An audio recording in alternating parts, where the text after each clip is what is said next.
On the 26th of November in the year 2024, a very interesting study was published for us. Because the scientists conducted investigations that may open up a completely new perspective on autoimmune diseases. The key to this discovery, a specific diet that not only influences our body's metabolic processes but also the billions of microorganisms in our gut. But before we delve into the surprising details, let us take a moment to pause and ask, how much can our diet actually influence our immune system? The research began with a crucial question. Can a targeted dietary approach, such as a ketogenic diet, halt or even reverse the progression of autoimmune diseases like multiple sclerosis? The researchers used a mouse model for multiple sclerosis, known as experimental autoimmune encephalomyelitis. The ketogenic diet is a specific dietary approach that forces the metabolism to switch from carbohydrates to fats as the primary energy source, thereby stimulating the production of ketone bodies such as beta-hydroxybutyrate. This ketone body is more than just a byproduct of fat burning, it is a true multitasker.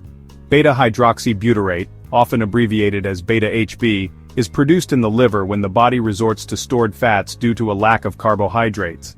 It serves not only as an alternative energy source for the brain and muscles, but also has far-reaching effects on the immune system. Beta-hydroxybutyrate can dampen pro-inflammatory processes by influencing immune cells such as T cells and macrophages, and it also plays a role in modulating the gut microbiota. In this study, it was shown that mice receiving a ketogenic diet exhibited a significant reduction in disease symptoms, but only if their gut microbiota was intact. In a spectacular experiment, they transplanted the gut microbiota from mice that had produced beta-hydroxybutyrate into other animals, with astonishing results. Even without the diet, a protective effect against the inflammatory responses of the nervous system was observed. Particularly impressive was that a specific type of bacteria, Lactobacillus murinus, seemed to play a key role. This bacterium produces a molecule called indole-3 lactate, which has anti-inflammatory effects in immune cells. However, the scientists did not stop there. They asked whether it was possible to mimic the effects of the ketogenic diet through targeted supplementation. In a further step, they administered beta-hydroxybutyrate directly through the diet and found that the anti-inflammatory effects were nearly identical. Interestingly, it was shown that the local production of this metabolic signal in the gut plays a crucial role. Without the ability to produce beta-hydroxybutyrate in the gut, the mice lost a significant portion of the protective effect, even when the substance was systemically available. This brings us to another exciting question. What exactly happens at the molecular level? Here, the scientists encountered a remarkable cascade of events. Beta-hydroxybutyrate alters the composition of the gut flora in such a way that pro-inflammatory bacteria are reduced and protective microorganisms like Lactobacillus murinus are promoted. These in turn provide molecules like indole-3 lactate that calm the immune system, particularly by inhibiting pro-inflammatory T17 cells.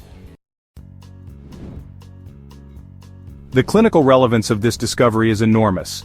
Previous studies had already shown that patients with multiple sclerosis often have a reduced amount of interleukin A-producing bacteria in their gut. The findings of this research could therefore be significant not only for multiple sclerosis but also for other autoimmune diseases.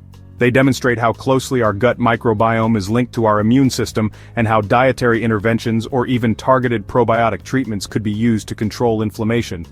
But as always, new findings also raise new questions. Can these results be directly transferred to humans? What long-term effects does a ketogenic diet have on gut flora and the immune system? And what risks might such a dietary approach entail?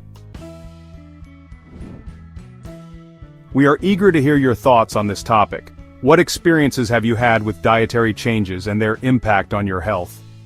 Discuss with us in the comments, and as always, you will find the links to the studies discussed in the description. We wish you all a long, healthy, and happy life. Until next time.